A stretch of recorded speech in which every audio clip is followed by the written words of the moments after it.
Alright. Welcome, YouTube, Twitter, Facebook. Pretty much just going to finish up talking about the NCAA Tournament, the last game. Pretty much what that is, both teams had pretty much a great game. Just Villanova had the last shot. Archie Diacono, pretty much born into Villanova with his parents both going there. Pretty much his story was he always wanted to take that last shot, but he pretty much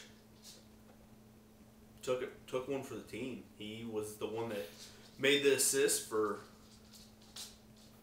Chris Joseph or Jenkins to hit the game-winning shot. It was smooth too. It was. Stepped right into it and pretty much. They had an interview with Roy Williams, coach of UNC, and he said it was the worst, most disappointing loss he's had in his career. But he also said that once he saw Jenkins' shot leave his hand, he turned to his assistants and said, "That shot's going in." So it's not really anything he could do. He couldn't jump out on the court and do anything about it. It's just one team had one more shot in them, and that was the end of it. I feel grateful for Villanova. Jay Wright, I think, deserves it. And those kids, pretty much, from the beginning of the season, most of the announcers and stuff like that pretty much said they weren't good enough to do this, so they proved them wrong. So I think that's pretty much all we have to say about the game, unless you got something. One thing I'll say is it's one instance where I'll say that neither team should be disappointed at all. No. 9 times out of 10, North Carolina wins that game. That's how well they played. But Villanova, once again, shot over 50%. I mean, they shot ungodly for the tournament. Yep. North Carolina truly lost to a better team. They are more North Carolina's still more athletic, but Villanova just played everything smart. They take care of the ball. They play team defense. Like Josh said, there's no me first on that team. It's they're gonna find the open man and they're gonna take the best shot.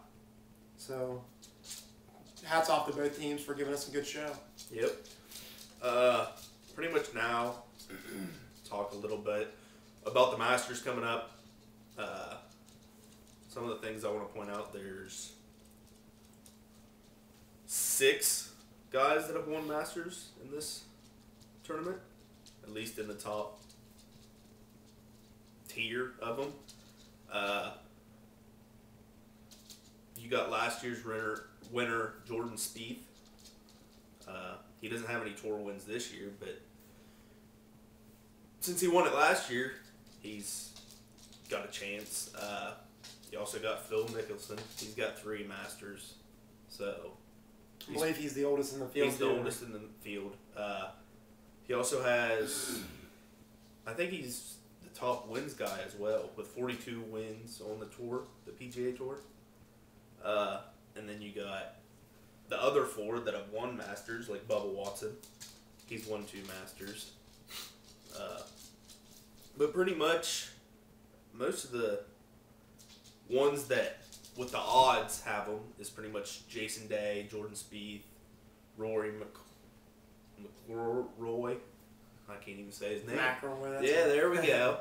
And then Bubba Watson, and you got Adam Scott, and then pretty much down the field you got Mickelson. So pretty much, if you go by past Masters, you could have another winner, but also I have a feeling that you might see a new one. But that's pretty much. And golf's a game. I mean, you're gonna either be on or you're off. If you're putting falters, if you're driving falters, not hitting fairways, goodbye. And it's gonna be the most consistent player throughout the rounds. Matt Bronker, Derek Brown, guys, feel free to jump in. I know you're golf guys. Brian Melsheimer, I think you're into golf. Let us know what you think, who we should watch. If or when you think Tiger's going to reemerge, because I'm curious. I've heard different things, but I don't think his body's going to allow him to get to the top of his game again. We'll have to see. I hope he gets back, but you never know. Yep.